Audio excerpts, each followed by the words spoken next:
Warahmatullahi wabarakatuh. Perkenalkan, nama saya Hanan Nasya Syajida, NRP 2043211019 dari Departemen Statistika Bisnis, kelompok besar Sadewa, kelompok kecil Sutra. Pada kali ini saya akan menerangkan tentang roadmap AKU dan SRK saya selama 4 tahun. Sebelum itu saya akan menerangkan apa itu AKU dan SRK. Pengertian AKU. Ambisi adalah keinginan yang besar untuk mencapai sesuatu. Pada dasarnya, ambisi muncul karena adanya faktor motivasi seperti keberhasilan, kegagalan, dan sebagainya.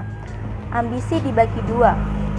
Ambisi hampiran adalah yang diusahakan untuk terjadi. Ambisi hindaran adalah yang diusahakan agar tidak terjadi. Kenyataan adalah kondisi nyata yang terjadi dapat menjadi pendukung atau penghambat suatu ambisi. Kenyataan dibagi dua. Kenyataan eksternal adalah berasal dari luar dan tidak dapat dikontrol. Contohnya lingkungan, keluarga, keuangan, dan pergaulan. Kenyataan internal adalah berasal dari dalam diri dan dapat berubah sesuai dengan usaha kita. Contoh, tubuh, pikiran, perasaan, sifat, dan karakter. Pada AKU menggunakan metode SWOT. Strength, weakness, opportunity, dan threat. Strength, contohnya analitis, mudah bergaul, insting. Weakness, contohnya egois, kurang peka. Opportunity, contohnya banyak teman, adanya wadah. Threat, banyak saingan. Usaha adalah kegiatan mengerahkan tenaga, pikiran, atau badan untuk mencapai ambisi yang diinginkan. Ada beberapa jenis usaha. Usaha berdasarkan tindakan, usaha memaksimalkan kelebihan, usaha meminimalisir kekurangan.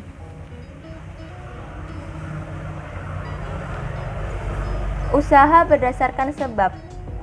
Ada dua, yaitu usaha reaktif adalah rangsangan dahulu baru tindakan. Contohnya mendapatkan kritik. Usaha proaktif adalah bertindak dahulu tanpa adanya rangsangan. Contohnya mengubah diri karena melihat orang lain. Selanjutnya adalah pengertian SRK. Sasaran adalah sesuatu yang menjadi tujuan diwujudkan secara konkret dan memiliki periode waktu yang spesifik. Memiliki periode terukur dan terdefinisi dengan baik. Efek dari pencapaian sasaran adalah senang, bahagia, terpuaskan, dan masih banyak lagi. Terkadang muncul gangguan dalam mencapai sasaran. Cara mengatasinya adalah motivasi, komitmen, optimis, dan lakukan yang terbaik. Dan yang terakhir adalah membuat plan B dan mengevaluasi sasaran sebelumnya. Pada penyusunan SRK, kita menggunakan susunan SMART. Spesifik, contohnya IP 3,5 di semester sekian. Measurable, contohnya tercapai ketika mencapai IPK 3,7 atau lebih. Attainable, contohnya realistis.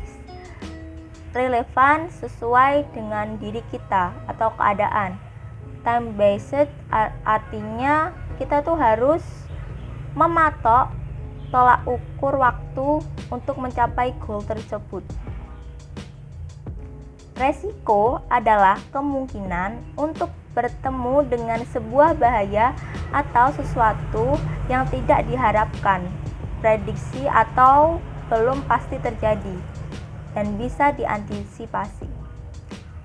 Konsekuensi adalah merupakan hasil yang didapat dari suatu perbuatan sebagai bentuk reaksi dan aksi yang telah kita lakukan, baik positif atau negatif.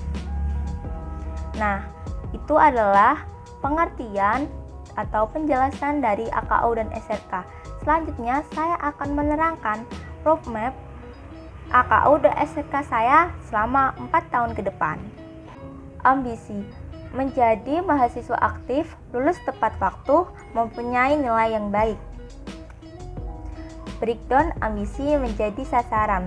Tahun pertama, mengikuti pelatihan dasar dari ITS, lulus semua mata kuliah, tidak mengulang, mengikuti kepanitiaan minimal 1 yaitu ILITS, memiliki lingkup pertemanan yang mendukung untuk belajar, mendapat IPS lebih dari 3,4. Tahun kedua, mencoba mendaftar HIMA, divisi event, mendaftarkan TDC, lulus semua mata kuliah tidak mengulang, memiliki lingkup pertemanan yang mendukung untuk belajar, mengikuti kepanitiaan all faction, mendapatkan IPS lebih dari 3,4. Tahun ketiga, lulus semua mata kuliah tidak mengulang, mengikuti kepanitiaan minimal 1 yaitu gerigi, memiliki lingkup pertemanan yang mendukung untuk belajar, mendapatkan IPS lebih dari 3,4. Tahun keempat, lulus semua mata kuliah tidak mengulang, magang di INKA, lulus tepat waktu, mendapatkan IPS lebih dari 3,4.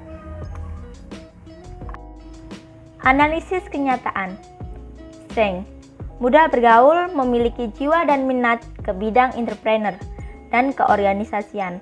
Saya orang yang ingin berusaha untuk mendapatkan nilai yang lebih baik.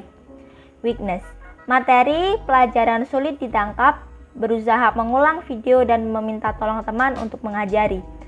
Mencoba untuk berjualan kecil-kecilan saat di rumah. Opportunities: keluarga mendukung saya untuk berjualan dan membantu. Banyak seminar umum tentang entrepreneur. Keorganisasian di ITS banyak. Lingkup pertemanan yang positif dan humble mengajari. Traits: tugas kuliah yang banyak, sulit mengatur waktu. Banyak orang yang lebih pandai dan kompeten. Soal ujian yang sulit diberikan dosen dan diri sendiri tidak menguasai materi. Fisik yang gampang turun. Usaha mencapai target dan tujuan. Lebih sering mengulang materi dan mencatat rangkuman agar mudah diingat. Manajemen waktu antara aktivitas dan istirahat. Belajar kelompok. Mengikuti pelatihan-pelatihan untuk menambah pengetahuan dan skill. Risiko: mudah marah atau tingkat stres meningkat. Kurang tidur. Jam belajar berkurang tidak teratur. Sakit. Antisipasi risiko: mencoba mengatur waktu untuk refreshing, mengatur waktu tidur, mengatur waktu belajar, minum vitamin dan makan teratur. Konsekuensi: jika berhasil, target nilai di atas 3,4 tercapai. Pengalaman dan skill bisa diasah dengan baik, lulus tepat waktu. Jika tidak berhasil, rasa kecewa atas ketidakkeberhasilan, sedih, dan merasa diri sendiri tidak bisa melakukan apapun dengan baik. Sekian dari saya mengucapkan terima kasih. Bila ada tutur kata yang salah, mohon dimaafkan. Terima kasih.